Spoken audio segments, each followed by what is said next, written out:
Estamos firmes. Muy buenas tardes. Son las 5 en punto de la tarde y estamos reunidos una vez más en el taller de crítica literaria 1. Con ese motivo pues desarrollaremos algunos temas relacionados con lo último que hemos estado haciendo, que es el trabajo del crítico literario. ¿Cómo trabaja el crítico literario? ¿Qué es lo que produce? ¿Cuál es la secuencia de su trabajo? Esto queremos verlo haciendo, como siempre, un contraste entre la realidad y la ficción, ¿no? Entre lo realista y lo fantástico, podríamos decir así también, porque vamos a ver en primer lugar cómo trabaja, cómo ofrece el resultado de su trabajo, un crítico concreto, cuyo nombre daremos ahora. Vamos a ver cuál es el producto final con el cual nos encontramos nosotros en tanto lectores, de qué manera presenta su trabajo, cómo podemos acercarnos directamente a él y ver la diferencia que hay entre una edición hecha por el propio autor, en este caso César Vallejo, o su viuda, y el trabajo posterior que realizan los críticos literarios, que no son solo tales, o que en todo caso, como parte de su trabajo de críticos literarios, desempeñan también la función de editores, ¿no? Muy bien, adelante el señor Tupayachi, por ahí lo vemos. Adelante, ya estamos por comenzar la clase en este taller de crítica literaria 1. Estamos ya en las reuniones finales o semifinales. Habíamos anunciado, ¿estuvo en la clase anterior? Creo que no. No estuve en la Señor clase. Tupayachi, no estuvo usted y por tanto no está al tanto de lo que hemos hecho, o se enteró y pudo realizar lo que había que hacer. Sí, mis compañeros me comunicaron que había que leer el cuento justamente que usted ha mandado en las preguntas, el documento que ha mandado. Me dijo que tenemos que tenerlo ahorita en la mano. Ese documento. Gracias, sí. Y ese texto ahí, ya está al alcance de todos, pero antes de eso quiero referirme de alguna manera al trabajo de un crítico literario real, ¿no?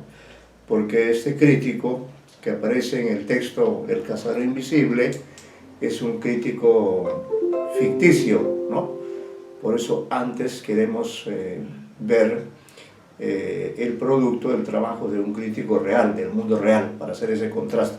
Por cierto, vamos a descubrir que hay una serie de relaciones, de nexos, puntos de contacto entre uno y otro personaje, entre uno y otro protagonista, diríamos así, ¿no? Entonces, primero vamos a centrarnos, abocarnos en el trabajo que hace un crítico literario acerca de la poesía de Vallejo, tema sobre el cual hemos tratado ya en la clase anterior. Hicimos referencia a la poesía de Vallejo y a propósito de ello dijimos que es uno de los autores más editados en la literatura en lengua española, no solo en el Perú, sino en todo el ámbito de la literatura en lengua española. Y aclaremos además que Vallejo es un autor sumamente traducido. Está traducido no sé a cuántos idiomas, no me atrevo a señalar un monto, pero no está traducido solamente a los idiomas que conocemos, sino a otros menos conocidos, ¿no? Así que me alegra que estén por ahí. Está la señorita Bustíos también, ya está presente. Está el señor Tupayachi, a quien ya hemos mencionado. Señorita Bustíos, muy buenas tardes. Bustíos. Bueno, por ahí vemos su nombre, pero no hemos logrado que nos conteste.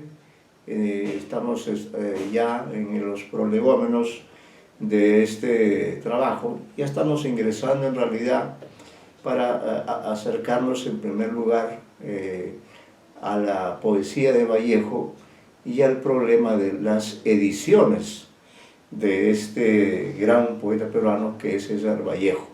Ciertamente no pretendemos hacer un recuento de todas las ediciones, sino que nos hemos centrado en las ediciones que ha realizado a lo largo de su vida el crítico peruano Ricardo González Vigil. Él es un reputado, reconocido crítico de una inmensa obra publicada, de no sé cuántos libros, pero dentro de ese caudal de libros de todo tipo que él ha publicado a lo largo de su muy prolífica vida, le ha dado un interés especial a la poesía de Vallejo. Ha sido devoto lector, pero no solo devoto lector, sino también ha sido crítico literario constante de los diversos textos de Vallejo, y sin dejar de ser eso, ni lector ni crítico literario, también ha incursionado en el campo de las ediciones de la poesía de César Vallejo. La pregunta sería para ustedes: ¿los críticos literarios o los editores tienen el derecho de editar textos originales de los autores? ¿Qué dicen ustedes? ¿Qué dice el señor Tupayachi? ¿Cuál es la función de los críticos? ¿Por qué los críticos pueden editar los textos de un autor póstumo, por ejemplo? ¿Cómo ve usted esas relaciones entre los textos, las obras, los libros y los críticos literarios cuando asumen la función de ser editores? ¿Cómo ve esta relación el señor Tupayachi? Estamos escuchando su respuesta. Estamos a la espera de lo que nos pueda decir. Señor Tupayachi. ¿Me podría repetir la pregunta, por favor? Se cortó un poco la señal.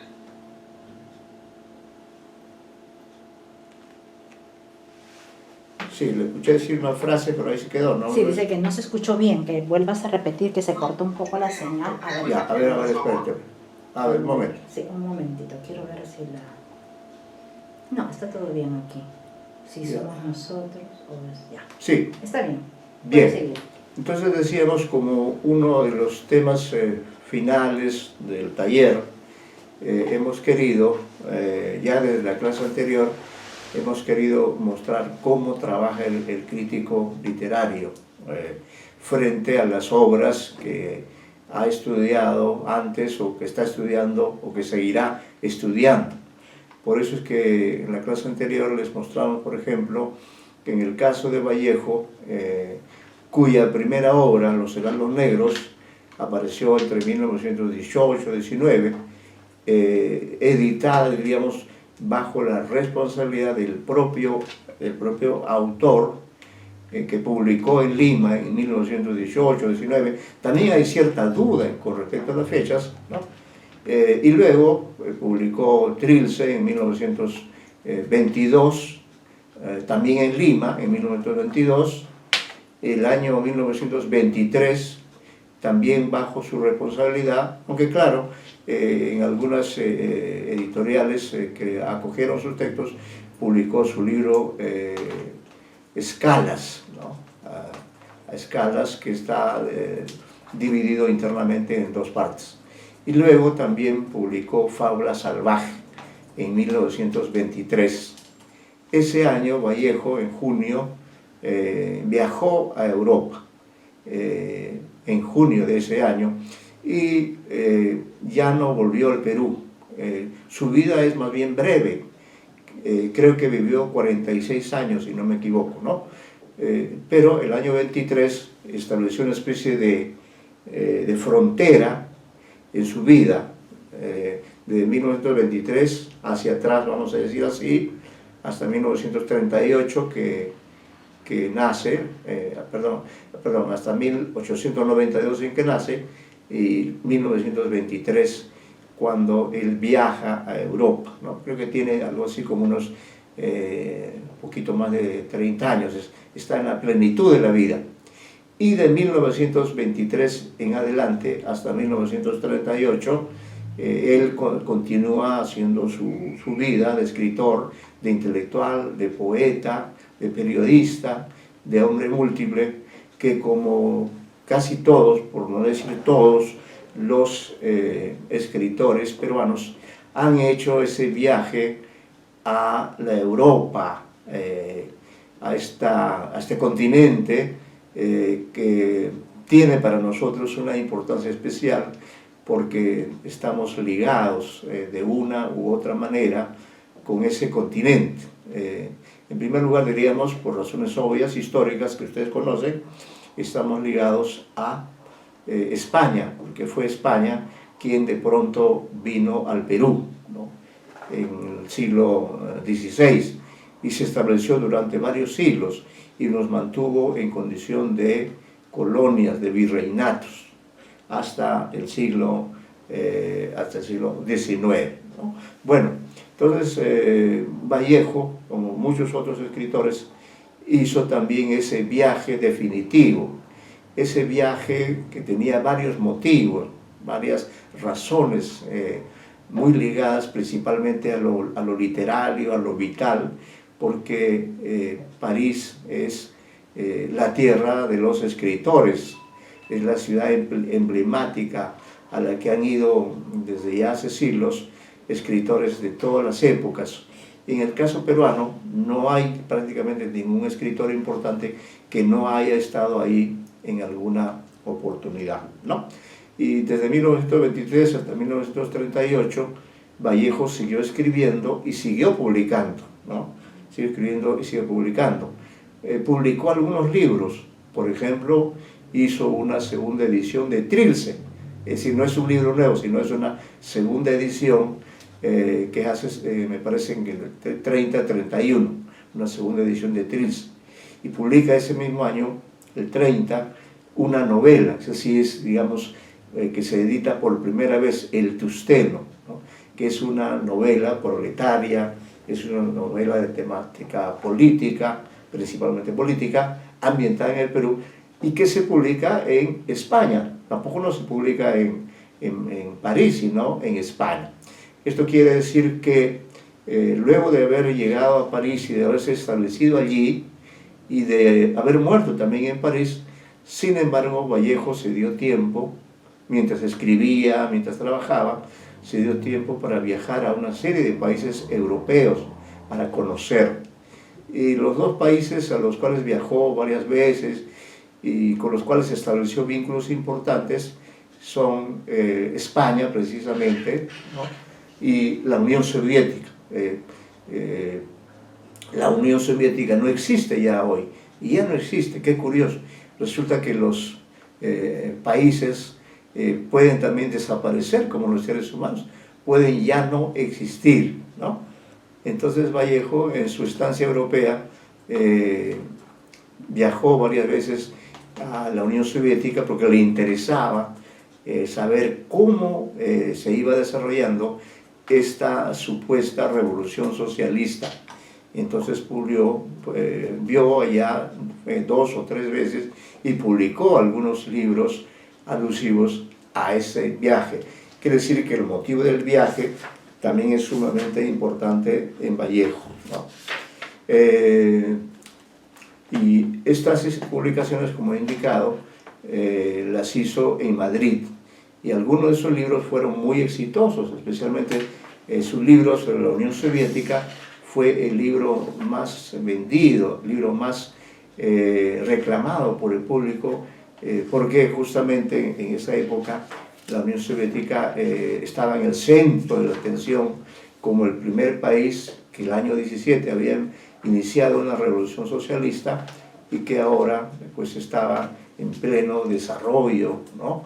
En plena transformación para llegar a esa sociedad socialista y comunista finalmente. Bueno, Vallejo estaba involucrado con esos sueños. Él quería también que la sociedad fuera más coherente, fuera más humana, diríamos así, y por eso le interesó viajar en varias oportunidades y ofreció testimonios, ofreció reportajes acerca de lo que había visto en la Unión Soviética. Pero también viajó, como he indicado ya, varias veces a España. Y en esos 15 años, pues, Vallejo publicó, como he dicho, libros en España principalmente, algunos que ya habían sido publicados en Perú, como el caso de Trilce, y publicó algunos inéditos, como El Tusteno, más los libros, uno de los libros dedicados a Rusia, ¿no? Y en ese tiempo también publicó muchísimos artículos periodísticos y ensayos, qué sé yo. Y en lo que se refiere a la poesía, hay que señalar que sí publicó muchos poemas, ¿no? Publicó muchos poemas. Pero esos poemas no fueron reunidos por él en un libro, en un poemario, como había hecho antes en el Perú, ¿no? Sino que esos textos, algunos se publicaron en revistas, en periódicos, de esa manera, sueltos, independientes, y toda esa producción ya no se convirtió en ningún libro, sino que quedó como una producción póstuma, ¿no? Que ya, como hemos indicado en la clase anterior, fue reunida por Georgette, y ella es quien editó el primer poemario póstumo de Vallejo, y lo llamó así, Poemas Humanos, Poemas Humanos. Apareció en París en una editorial francesa en 1939. Muy bien, eso ocurrió, es un hecho histórico, porque, repito, por primera vez aparece póstumamente uno de los libros más importantes de Vallejo, que es Poemas Humanos. Como hay algunos en clase, entonces vamos a preguntar a algunos de ustedes, por ejemplo, ¿y qué ocurrió? Porque yo esto he hablado en la clase anterior y espero que recuerden. ¿Qué dijimos que ocurrió después de esta publicación de 1939 de Georgette?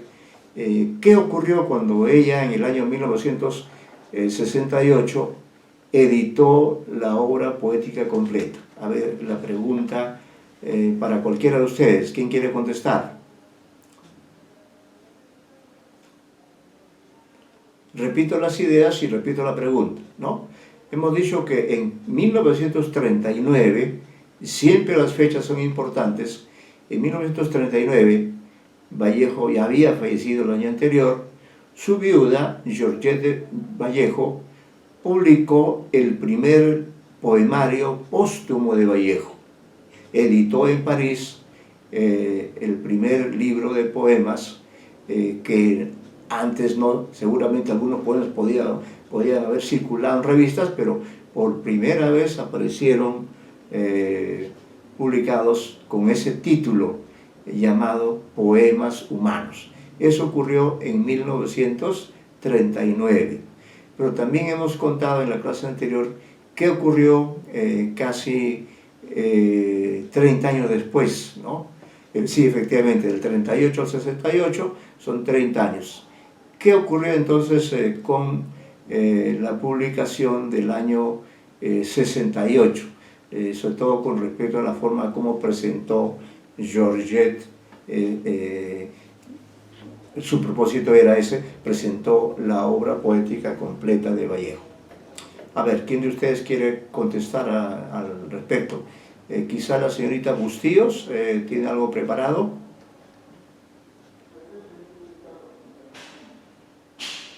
Señorita Bustíos.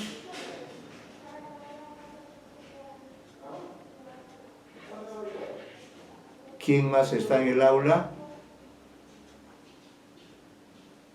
Tupayachi.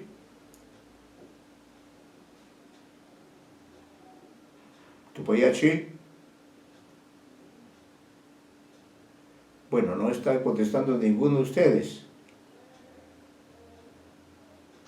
Sí, no me he escuchado. Si me podría permitir hacer el comentario. A ver, el comentario de quién es el comentario. ¿Quién es el que va a comentar? A ver, un momento. ¿Quién? ¿Cuál es su apellido?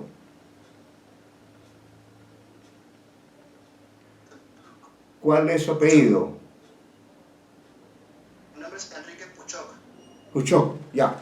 A ver, señor Puchoc, ¿cuál es el comentario que usted quiere hacer respecto a este tema de la poesía de Vallejo y las ediciones de 1939 y de 1968?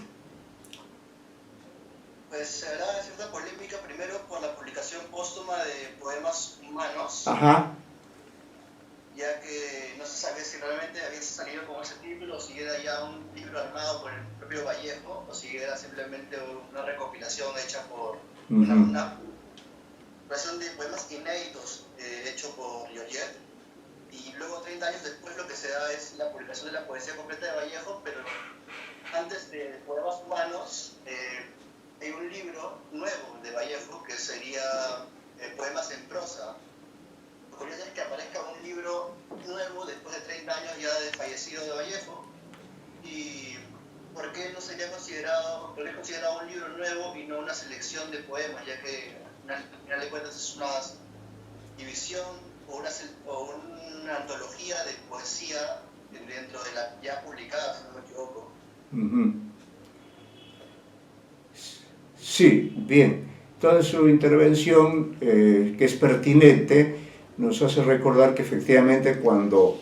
y esta es la importancia de los editores, de los críticos literarios o de editores, ¿no? Usted nos ha hecho recordar que efectivamente Georgette, que se vincula con la literatura a través de Vallejo, no sabíamos cuánto sabía ella de literatura, seguramente que sí, ¿no? Pero ella asume el año 1968 esta tarea ya por segunda vez, porque el año 39 también había publicado el primer libro póstumo de Vallejo, ¿no? Pero el año 68 asume, como usted ha recordado, la tarea de publicar una obra poética completa. Y como ha recordado, en esa obra poética completa, que se supone está toda la poesía de Vallejo, ahí ella, diríamos, toma una decisión como editora, ojo, como la persona responsable de la publicación, toma la decisión de, diríamos, dividir la producción póstuma de Vallejo de tal manera que donde antes había un solo libro que se llama y se llama Poemas Humanos, ¿no? Sin embargo, ella en la edición de 1968 que mostramos ese día, hace aparecer de manera un tanto llamativa, hace aparecer este libro al que llama Poemas en prosa, ¿no? Poemas en prosa. Antecede a Poemas Humanos y dentro de él hay unos 14 textos que efectivamente están escritos en prosa, la mayoría, aunque hay algunos que están escritos en versos también, pero se han incorporado también en este poemario, ¿no? Entonces, estamos justamente viendo aspectos de ese libro que aparece. ¿Y qué ocurre? ¿Qué pasa con los críticos que de pronto se ven, diríamos así, sorprendidos por esa nueva reordenación que hace Georgette de la poesía de Vallejo? ¿Siguen lo que dice Georgette o, diríamos, no están de acuerdo y de alguna manera adoptan un nuevo criterio de división de la producción poética de Vallejo? ¿Qué saben al respecto? No sé si la señorita Bustillos podía señalar alguna observación sobre lo que estamos preguntando. ¿Cuál es la respuesta de la crítica? O específicamente nos hemos referido a la edición de González Vigil. ¿Cuál es la respuesta de este crítico a la edición hecha por Georgette en 1968? Señorita Bustíos. Señorita Bustíos. Bien, no nos está contestando. No nos está contestando. Bien, ha intervenido el señor Puchoc, pero efectivamente él ha hecho referencia a la temática que estamos trabajando, ¿no? Y nos hemos querido centrar precisamente en la decisión que tomó el crítico literario Ricardo González Vigil con respecto a la poesía de Vallejo. Lo que hizo él, lo que ha hecho varias veces, es publicar, tengo acá a la mano un volumen que se llama Poesía Completa, y diríamos, él en parte ha respetado el criterio de Georgette Vallejo y en parte lo ha modificado. Con esto quiero señalar que él ha mantenido el nombre de Poemas Humanos, lo ha mantenido, como fue también lo que hizo Georgette en 1939. Pero en cuanto a, diríamos, cómo organizó los textos que correspondían a Poemas Humanos, él ha respetado también, diríamos, el criterio de Georgette de considerar a un conjunto de esos poemas como los poemas en prosa. Pero para Ricardo González Vigil, poemas en prosa siguen siendo parte de los poemas humanos. Por eso, en el índice de esta edición que manejo aquí, que tengo cerca, lo que vemos es lo siguiente, es lo que voy a señalar rápidamente para entrar a detenernos en los poemas de poemas en prosa, ¿no? Lo que hace González Vigil es poner como título general de este gran poemario, de esta poesía póstuma de Vallejo, le pone el título general de Poemas Humanos, ¿no? Pero dentro de ese gran título, él incluye, diríamos, varias partes, ¿no? Dentro de Poemas Humanos hay una primera parte que se llama Poemas publicados en revistas, por ejemplo, ¿no? Que no se había al parecer publicado en la edición del 39. Y luego una segunda parte, Poemas en prosa, y él agrega y ámbito de contra el secreto profesional, que se refiere a otro libro póstumo de Vallejo, y que pero que es más o menos de la misma época en que Vallejo habría escrito los textos que luego formaron parte de Poemas en prosa, ¿no? Esto usa el crítico para dividir estas secciones los números los números romanos, ¿no?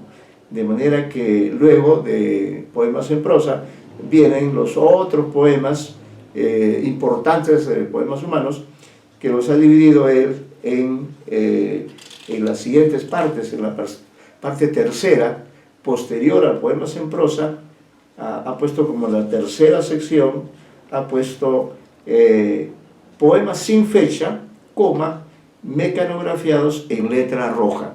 Miren el detalle, es decir, que en la filología cuenta todo, hasta el color de la letra, ¿no? Eso es lo propio de una edición crítica, que es lo que estamos revisando ahora. Entonces hay poemas sin fecha, mecanografiados en letra roja, que son parte de Poemas Humanos.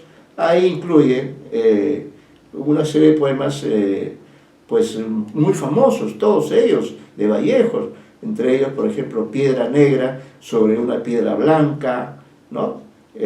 Considerando en frío imparcialmente, etc. ¿Por qué los ha reunido? ¿Por qué? Porque fueron mecanografiados, es decir, fueron escritos en la máquina de escribir de Vallejo y con una letra roja, de verdad, que a veces antes uno no escribía utilizando la letra negra, que es lo habitual, sino que la cinta de la máquina tenía un color rojo. Entonces, estos poemas Vallejo los escribió en letra roja. Y luego, la cuarta sección de poemas humanos, en la división que propone Ricardo González Vigil, los llama también poemas sin fecha, igual que el anterior coma, mecanografiados en letra negra. Ahí estaría la diferencia. Mientras en la parte tercera hablamos de poemas sin fecha, mecanografiados en letra roja, en la parte cuarta de esta gran suma de poemas, nos encontramos con poemas sin fecha, también, igual que el anterior, pero que la diferencia reside en estar mecanografiados en letra negra. Eso es importante, ¿no? Ese dato también es importante. Y luego, en la quinta y última parte de poemas humanos, a esta sección última de poemas humanos se le llama, entre corchetes, en todos los casos, se le llama poemas fechados, ¿no? Poemas fechados, son un buen número, sí, son un buen número. Y esto es interesante porque esos poemas tienen fecha, es decir, puede ser la fecha de la última revisión hecha por Vallejo, ¿no? Entonces, como vemos, el corpus de la poesía de Vallejo es bastante complejo, y por eso uno no podría entrar a estudiar la poesía de Vallejo si no tuviera a la mano una edición crítica, que es lo que nosotros estamos haciendo en esta oportunidad, ¿no? Entonces, por ello es que, tomando en cuenta que es dentro de poemas humanos que hay 5 divisiones, y la segunda de ellos es poemas en prosa, vamos a centrarnos en poemas en prosa para ir comentando cuestiones sobre todo de carácter filológico, ¿no? Que es lo que nos interesa principalmente.